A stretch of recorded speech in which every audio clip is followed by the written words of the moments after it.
individuos. Cuenta con un ingreso nacional de 100 pesos. Ya sabemos que la suma debe dar 100.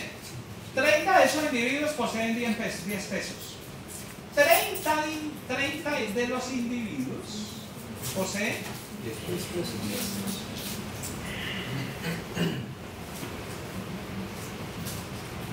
Estos 30, conjuntamente con otras 20 personas, o sea, pero ya estamos acumulando. ¿Cuánto tienen? 25. Se quedan con 25 pesos. Como la torta es de 100, es lo mismo que decir en este caso 25%. O sea, el 30% se queda con el 10%, el 50% se queda con el 25%. ¿Listo? 80 individuos de esta sociedad tienen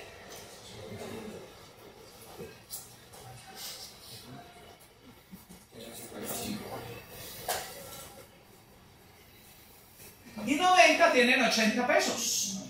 O sea, el 90% de esa sociedad se queda con 80 pesos. Imagínense que el PIB, el ingreso total de la sociedad, es una gran torta, un pastel, como en la fiesta de cumpleaños de ustedes, ¿cierto? Y entonces se va a repartir. 30 se van a quedar con el 10% de la torta, o sea, se llevan 10 pedazos. 50 se llevan 25 pedazos. 80 se llevan, ¿cierto? No, 80 como acumulado. Y 90 en suma, o sea que los 100 en suma, ¿cuánto le llevan? Pues el 100. Listo. O sea que ya en este ejemplo, ¿qué estamos haciendo? Ya tenemos los datos en valores acumulados. Si yo tuviera los valores individuales, tendría que construir los acumulados como ustedes hacen en estadística. Cuando ustedes en estadística hacen los análisis de frecuencias relativas, frecuencias acumuladas, exactamente lo mismo. ¿Correcto? Listo. Aquí, ¿qué tenemos? NI y ANI. Una cosa que yo puedo hacer es esta. Yo selecciono, listo, y ya puedo dibujar mi curva de Lorenz. Le doy insertar, ¿sí? Dispersión, línea continua, por ejemplo como esta, y ya tengo mi curva de Lorenz. ¿Alguien me podría decir, profe, y cómo dibujo la línea de equidistribución?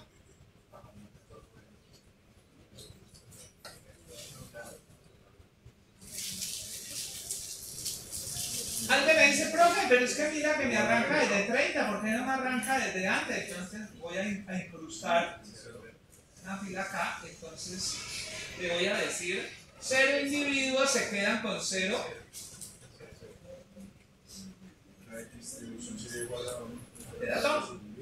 Y la equidistribución es cuando el eje X es igual al eje Y. Y si el eje X es igual al eje Y, entonces simplemente le doy que esto aquí es igual a esto.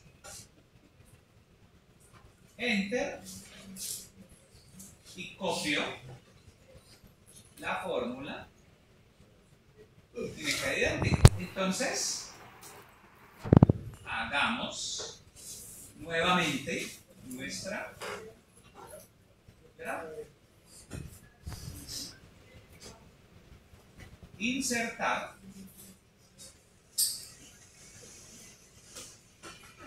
Y listo. Entonces, ¿qué tenemos aquí?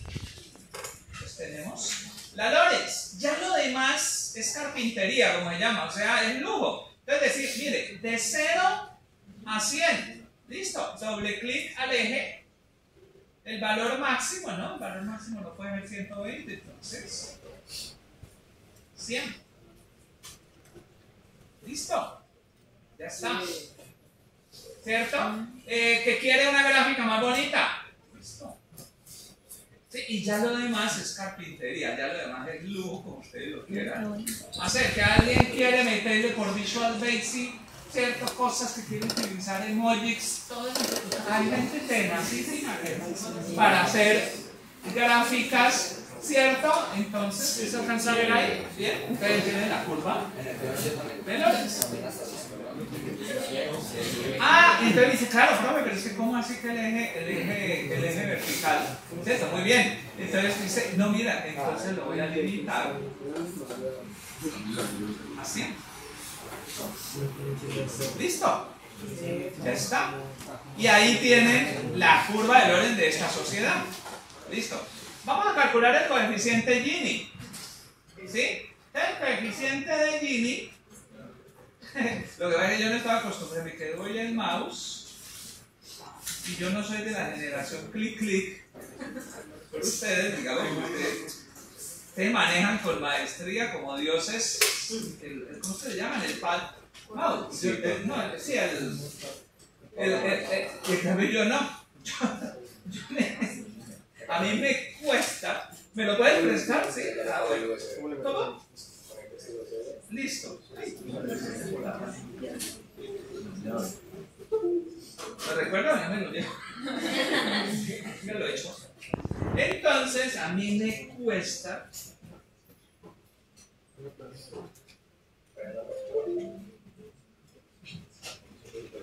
Acá no. Perfecto, gracias. ¿Ya? Dicen que las próximas generaciones van a nacer con uno de estos incorporados. Por eso hay unos microchips y todo. ¿Ya? O sea, es la última generación, pues si ya Starlink está instalando chips y microchips cerebrales, la próxima generación es la generación transhumana. ¿Ya? Yo, por ejemplo, soy, digamos, la prehistoria de la prerrobótica. Porque yo tengo prótesis de cadera, de rodillas, de tobillos, el corazón abierto con alambre que me agarra el esternón. ¿Sí? No tengo pericarpio. ¿Ya? Todo ese tipo de cosas. Entonces, cuando me vean, dicen, mira, ese maneja un robot.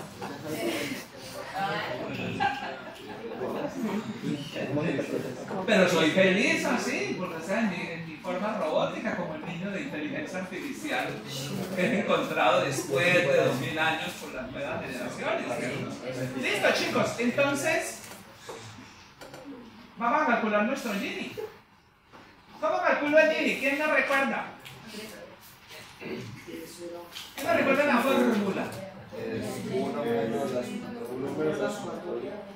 Vamos acá para los que todavía no lo han asimilado. 1 menos la sumatoria de igual a 1 multiplicado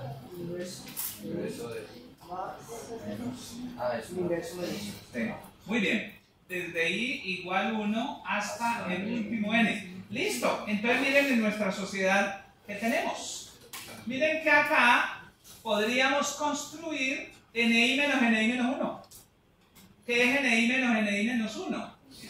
Este menos este menos este menos este y así sucesivamente. Entonces arranco desde acá porque como el primero no tiene anterior, entonces aquí este valor menos este, ¿sí?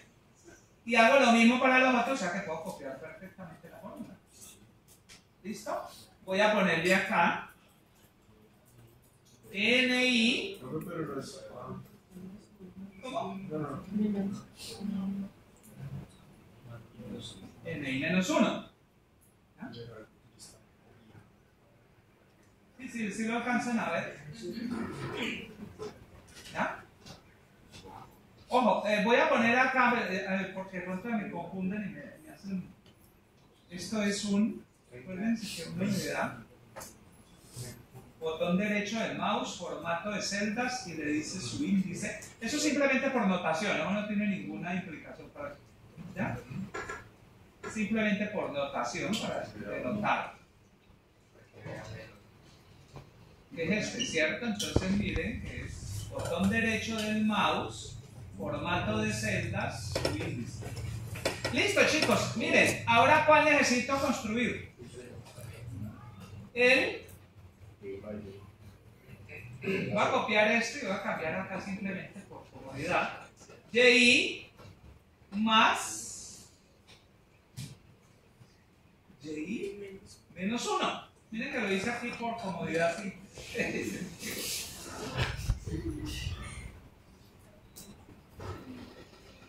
Me toca quitarle ese índice aquí. ¿Listo?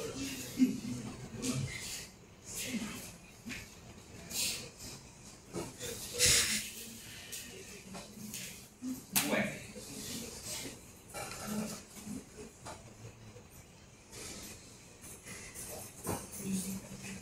¿Cómo lo hago? Miren, ¿cuál es el y? Miren esta columna. Es 10 más 0, 25 más 10, 55 más 25 y así sucesivamente. Este valor más este, por la fórmula, no me vayan a confundir, muchos de los exámenes parciales tienen una distracción. Entonces en lugar de hacer y más y menos 1, hacen y menos 1 y la embarraron. Entonces mucho cuidado con eso. Y demostramos matemáticamente de dónde viene esa fórmula. Y geométrica. Listo, chicos, ya tenemos esos dos juguetes. Para no volver a escribir toda la notación, a esta columna la voy a llamar A y a esta la voy a llamar B. Y a esta de acá la voy a llamar A por B. Miren lo que hemos hecho. A partir de nuestra fórmula, primero obtuvimos esta partecita, luego esta partecita y luego la multiplicamos.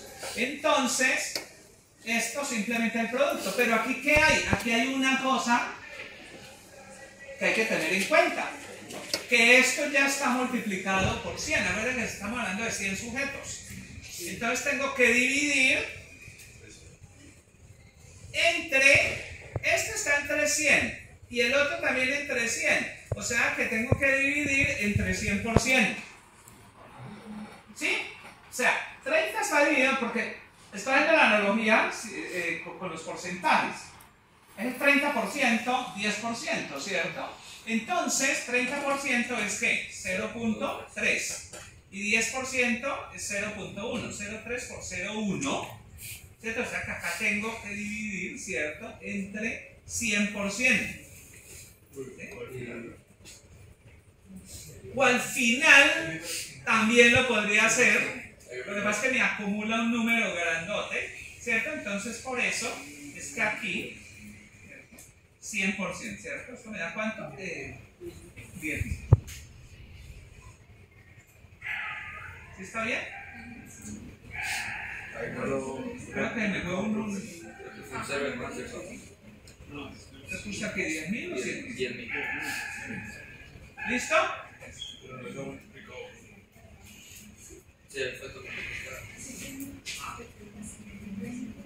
Esto por dividido 10.000.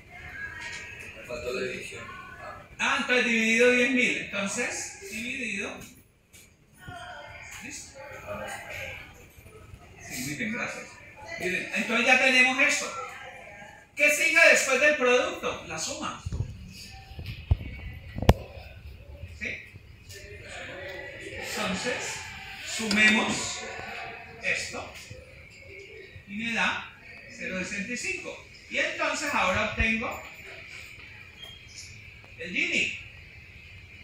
¿Y el Gini igual a qué? 1 menos eso. Entonces, igual 1 menos...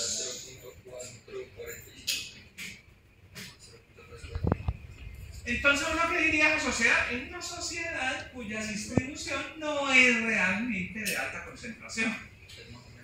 No tiene concentración del ingreso. Uno, digamos, dice después de 0,5 se puede considerar alta concentración.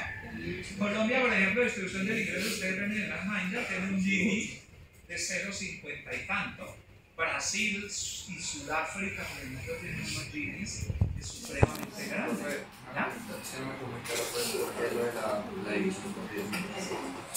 Ya. ¿Por qué? Porque es que esto, cuando ustedes lo vayan a hacer, de una vez háganlo en decimales. Este acumulado es 0.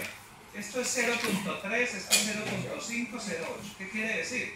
Que entonces esto ya está dividido entre 100. Cuando tú vas a multiplicar dos magnitudes que están divididas entre 100, él te acumula ese valor. Mira que si tú lo multiplicas aquí, mira cómo te da. 30 multiplicado por esto te da 100. Si tú lo replicas aquí, mira que te da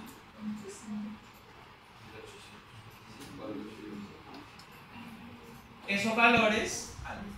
Entonces digamos que tú digas, no, yo asumo ese valor hasta el final y me queda 6.510. Entonces, ¿cierto? Yo digo, pues ese valor tan grande. Entonces lo puedo dividir al final, que era lo que algunos de ustedes sugerían, ¿cierto? Entonces aquí sería 1 menos esto dividido 10.000. ¿Por qué 10.000? Porque tú tienes dividido sobre 100, 1, y el otro dividido sobre 100, entonces el producto me da el numerador por numerador, denominador por denominador, denominador por denominador me da 100%. Entonces me da esto dividido entre 10. ¿Correcto? Para no llegar, imaginen que ustedes tengan, cuando uno trabaja con microdatos, chicos, uno puede trabajar con cientos de miles de sujetos. ¿Me explico? Hace algún tiempo estábamos calculando con los chicos que me ayudan a mí, ¿cierto? Y les dije yo, calculame unos Ginis para la base de Sysben. Ya, a ver, es una base que tiene 1.129.000 individuos en corte a agosto del año 2023. Yo estaba haciendo ese ejercicio por allá en septiembre. Imagínense el individuo acumulando todos los valores, le daría unos valores gigantescos. ¿Sí? Listo. Listo, chicos, en las sumas. Entonces, aquí tenemos una aplicación del Gini. Algo que hay que tener en cuenta cuando se hace. Sí. Claro, entonces uno tendría que dividirlo por la población total. Cuando uno no tiene la información completa. Por ejemplo, si ustedes miran el taller, miren que en el taller, ¿sí? Miren el taller un momentico. Ya, ¿dónde tengo el taller acá? Sí. Me perdí.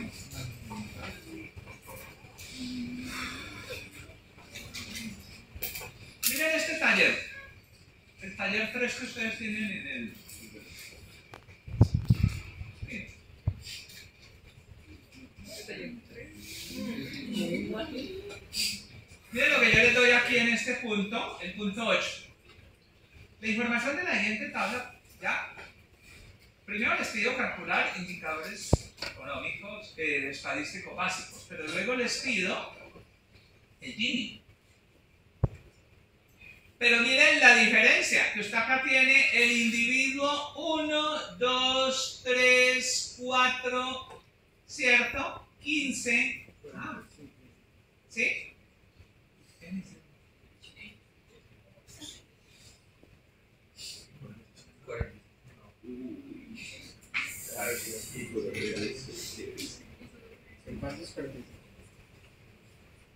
Sí, ahí me equivoqué en la numeración. ¿Ya? O sea, cada uno es un individuo.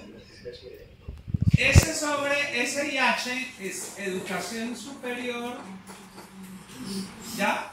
Tecnológica universitaria, cuando es B es secundaria, cuando es T es primaria, ¿correcto? Entonces yo tengo los individuos, sí, voy a mirar bien esa tabla y de pronto lo ajusto ahí, ¿ya? Porque lo que estoy diciendo, si el individuo, no son 45 sujetos, ¿no? Sí. No me sigue la secuencia, listo. Pero entonces miren, el individuo, entonces yo tengo acá datos individuales. ¿Qué pasa cuando usted tiene datos individuales? Cuando usted tiene datos individuales, usted tiene que ver, ¿cierto? Primero las frecuencias relativas, primero ordenarlos, luego las frecuencias relativas y luego las frecuencias acumuladas, como hacen cuando construyen polígonos de frecuencias. ¿Sí? Ahora bien, miren por ejemplo este otro ejercicio.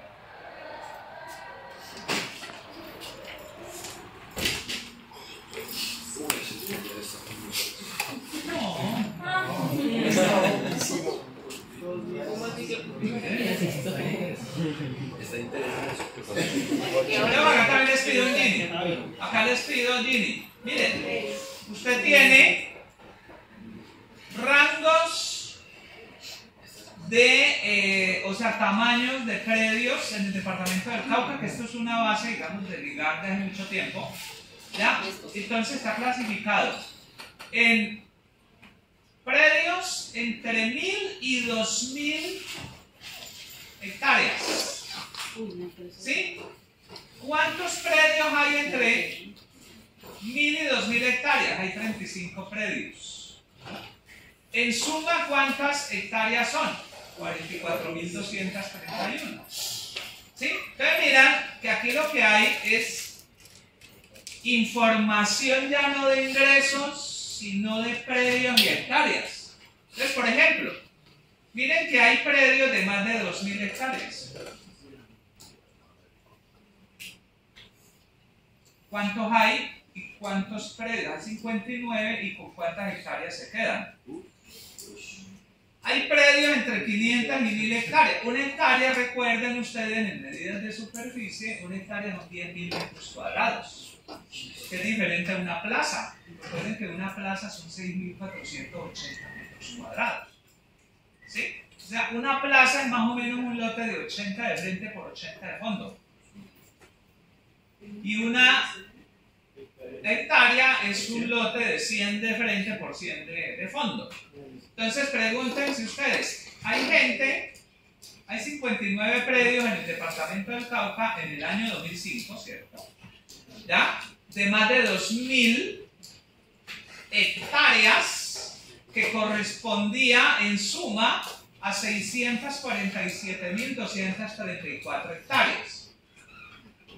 Pero hay propiedades entre 500 y 1000 hectáreas en manos de 77 predios. Digamos que todas fueran familias diferentes, o sea, 77 familias.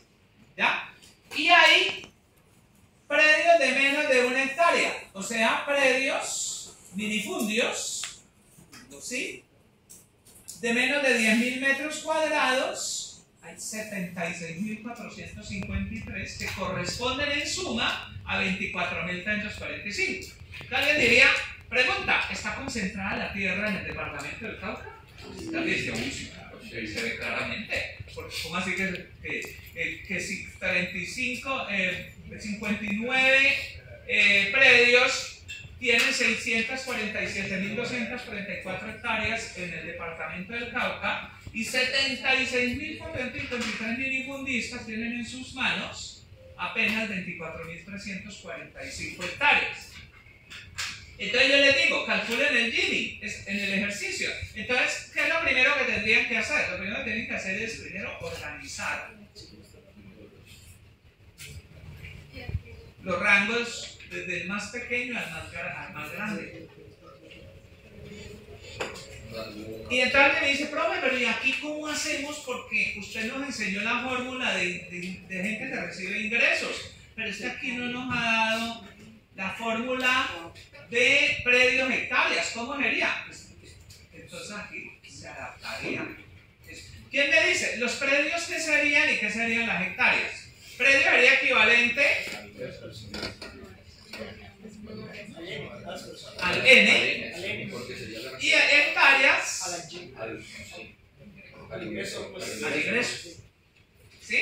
Entonces el Gini aquí, ¿cierto? Entonces digamos que si uno le mete aquí y dice sea hectáreas H y sea predios P, entonces, ¿cierto? El coeficiente Gini va a ser igual a la sumatoria de menos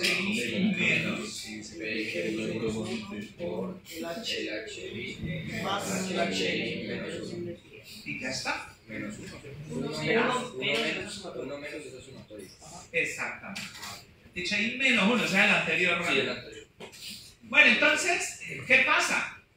Que usted acá tienen estos totales. Corroboren si los totales están bien hechos. Entonces, ¿qué es lo que tienen que hacer primero?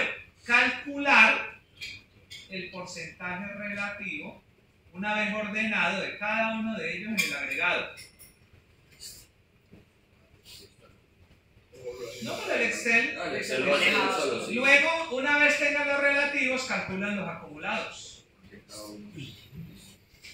Y una vez tengan eso, ya tienen todos los elementos para calcular el coeficiente de Gini y construir la curva de Lorentz. ¿Correcto? Entonces, ya, esa es, digamos, la manera de entender eso. Y el de abajo sería algo parecido. Es algo parecido, pero a partir de individuos. ¿Y ¿Alguien? ¿Y ese cómo se tomaría, profe? 45 individuos por Ah, llámele a este individuo Jaime. Jaime tiene 11.800 de ingreso.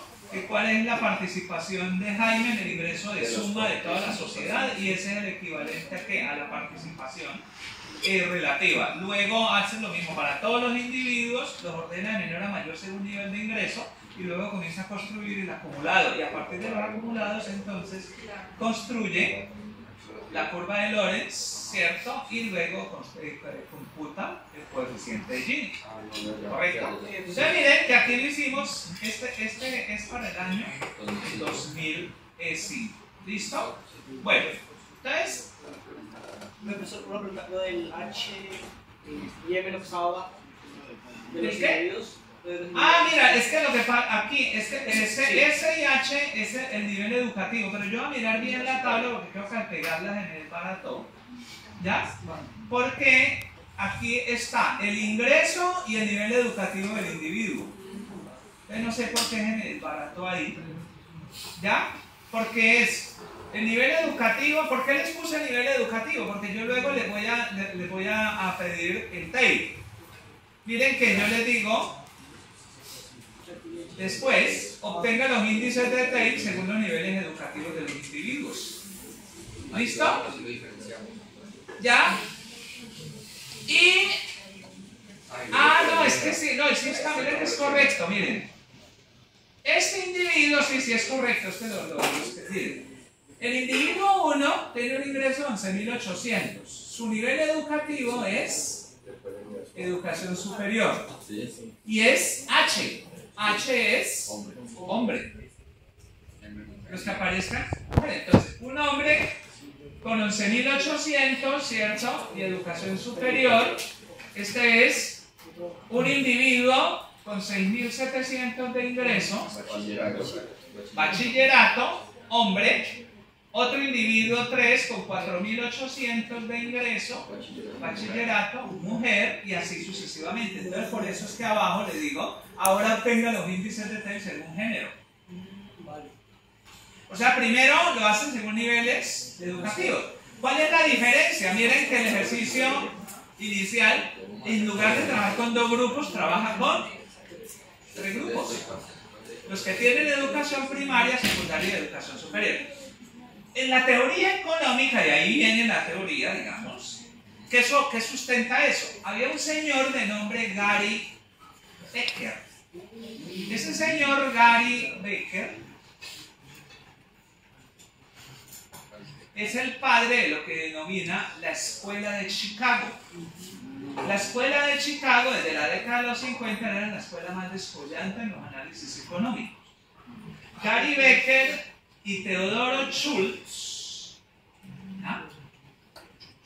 Theodore Schultz son los padres de las teorías del capital humano. Por eso es que los economistas somos reconocidos como los creadores de las teorías del capital humano. Las teorías del capital humano lo que plantean es que los individuos invierten en capital humano para mejorar sus estándares de productividad, y el mejoramiento de esos estándares de productividad se traduce en el mejoramiento de los niveles de ingreso. Es una inversión cualquiera, como en cualquier mercado, como si estuvieras invirtiendo en bolsa o en el mercado inmobiliario.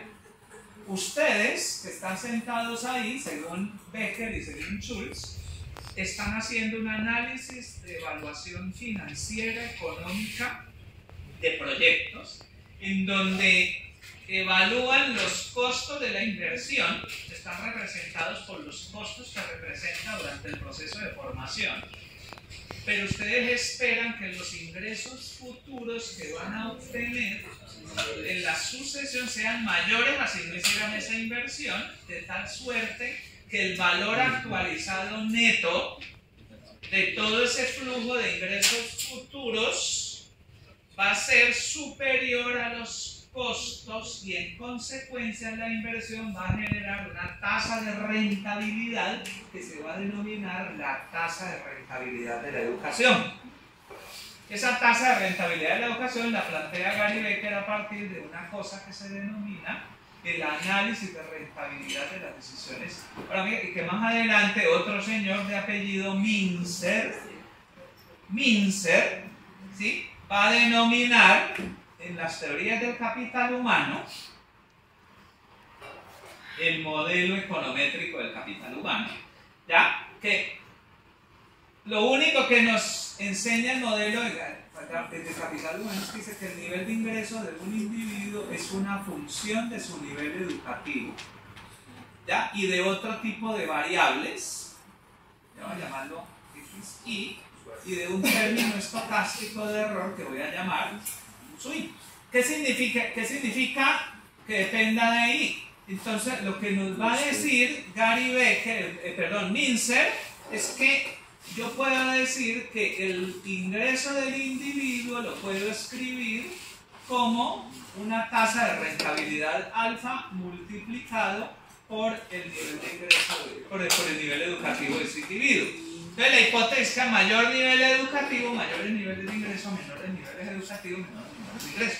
Alguien de ustedes podría decir, pero esto es una tontería, es una verdad de perogrullo, es una obviedad, pues no es tan sencillo. Detrás de eso está toda la teoría del capital humano, nos dice que los individuos toman decisiones sobre la base de la maximización de funciones de utilidad, sujeto a restricciones de presupuestos y modelos de elección de alternativas. Un modelo de elección, si usted lo quiere ver, es muchos amigos de ustedes nunca siguieron la trayectoria que ustedes están siguiendo y usted se encuentra con sus amigos, conversa, debate, va a un picnic, ¿cierto? Disfruta con él, pero él no ingresó a estudiar a la universidad, sino que cogió otro camino, digamos, está invirtiendo en otras cosas. Sí, por ejemplo, él está invirtiendo y no está invirtiendo en educación, sino que sus recursos los tiene en criptos, como dices tú, o se dedicó a tomar cursos rápidos en formación de ciencia de datos o nueva ciencia de la computación, en cursos sucesivos con especializaciones en utilización puntual de ese tipo de cosas y que está obteniendo su ingreso. Compara las trayectorias a largo plazo, cuál de los dos sería más rentable, ¿sí?, en términos de la inversión en educación capital humano. Entonces, Theodore Schultz, Gary Becker y todo esto nos está planteando. Cuando yo les digo, bueno, entonces, ¿eso qué va a implicar? Que si yo hago análisis distributivos,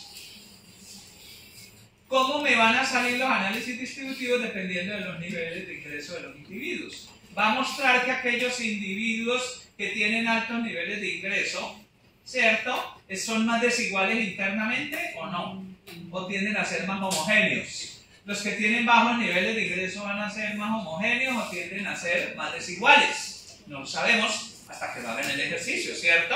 ¿Qué va a pasar ahora en el TAIL entre la diferencia intragrupal e intergrupal?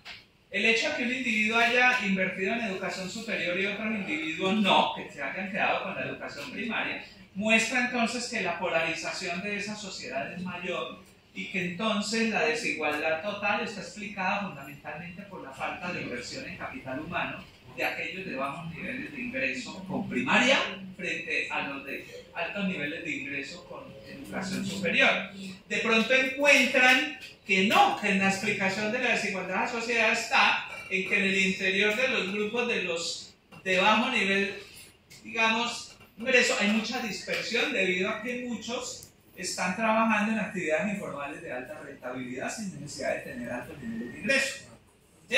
Entonces miren que alrededor de eso siempre ha habido una disputa y una discusión muy fuerte. Alguna vez, ¿cierto?, yo le dije a mi hijo, que era un niño muy tierno, digamos, y entonces le dije, hijo, es que tienes que estudiar, tienes que quemar pestañas, tienes que ponerte a amaciar. Claro, el tipo llega con la mano en el bolsillo de la escuela. ¿Verdad? Y entonces, claro, uno tiene el sesgo de la educación nuestra, ¿no? Una educación mediocre, pesada, de individuos que cargan unos maletines gigantescos desde sus tiernos preescolares, ¿cierto? Ustedes vemos peladitos con unos morrales gigantescos. Claro, nuestra educación es una educación completamente enciclopédica, de memorística, entonces a usted lo avasallan y creen que entre más contenido le apliquen y más carbohidratos educativos, ¿cierto? Entonces usted va a aprender más y usted lleva así, inclusive muchos terminan con problemas de escoliosis. Claro, cuando usted llega a otros sistemas educativos, los pelados llegan con la mano en el bolsillo, entonces usted dice, pero ¿qué hace ahí, hermano? ¿Pero cómo así? ¿Y dónde están los libros? ¿Los cuadernos? ¿Qué no me pone a estudiar? Los papás que yo vengo de la escuela, ya estábamos estudiando. ¿Y qué? ¿Y las tareas? Las tareas las hicimos en el colegio. ¿Y entonces qué va a hacer acá? Poner a jugar DS, yo lo que llamaba el juego de la época. ¿Sí? Entonces, PlayStation. Claro, va a jugar PlayStation, ¿cierto? Claro. Miren la diferencia. El pelado trabajaba, hacía las tareas de escuela, porque la escuela es para la educación, las tareas y la lúdica. La casa es para disfrutar con los padres, para disfrutar en familia, es para la lúdica, ¿cierto? Claro. Y para eso es el proceso de formación. Miren, era una concepción muy diferente de la educación. ¿Qué hacemos nosotros? Pues mandamos tareas para Semana Santa.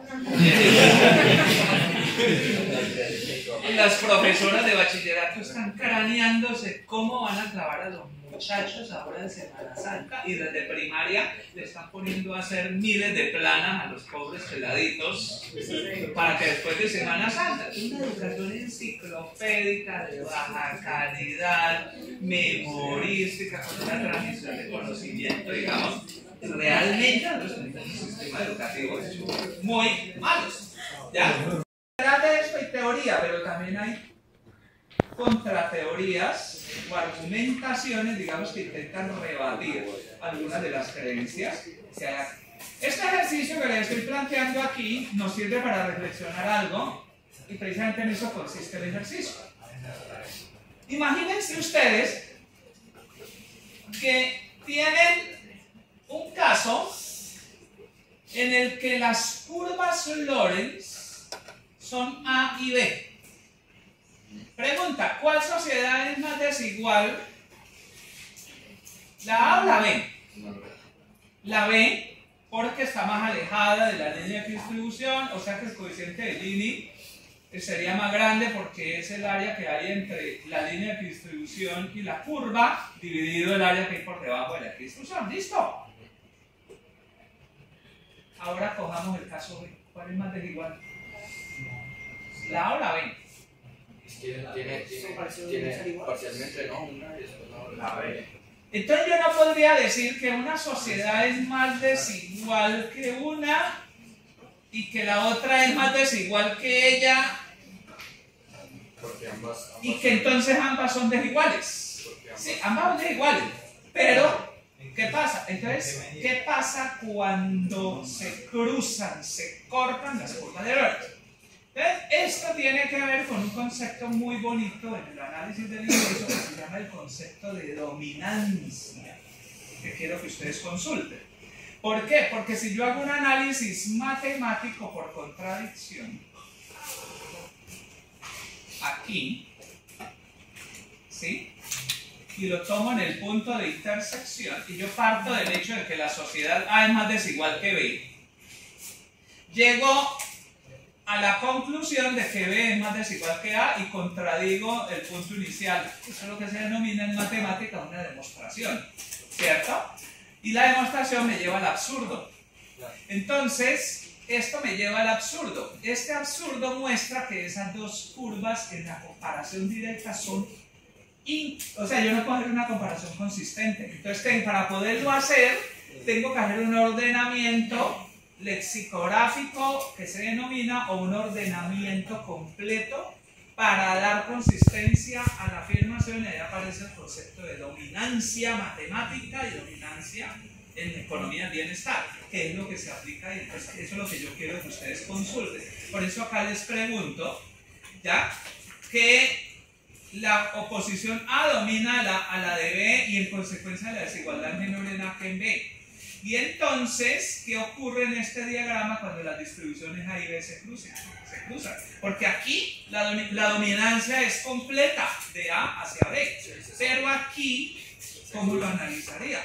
Entonces, uno de los grandes líos que aparecen en los análisis es cuando usted representa curvas de Lorentz que se cruzan.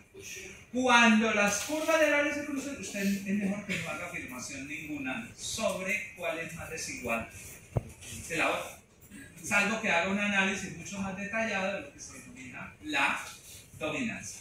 Finalmente, chicos, quiero anotarles una cosa. Este taller tiene una parte, y lo hago, digamos, adrede, para que ustedes se vayan familiarizando, tiene una parte donde ustedes van a tener que procesar, aprender a procesar datos georreferenciados.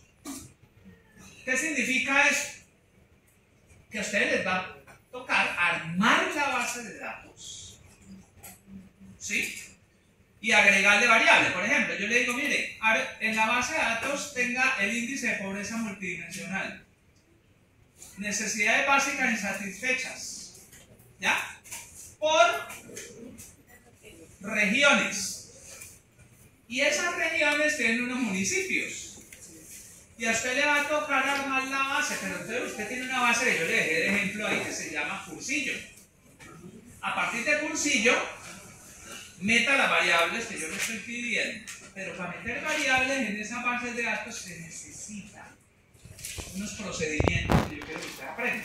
Entonces, los chicos, los monitores y particularmente Juan, ¿cierto? Trabaja ese tipo de cosas.